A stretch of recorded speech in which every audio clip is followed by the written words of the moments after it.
Hi, my name is Sharia, and I'm going to be showing you how to make a Vex Joe Mama. These are all the pieces you need to make your Vex Joe Mama.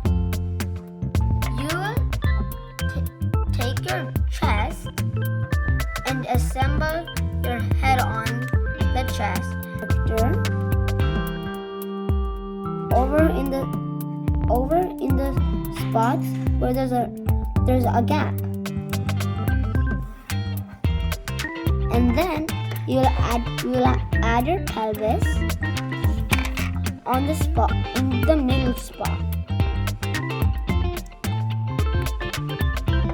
just like this.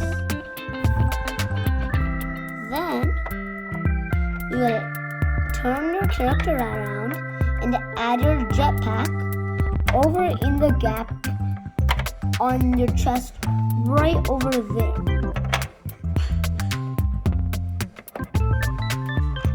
Then you will add your legs on your Vex character right over here on these round spots.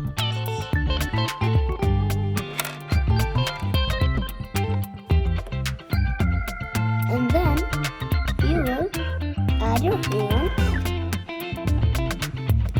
and this is how your Joe Mama will look at the end.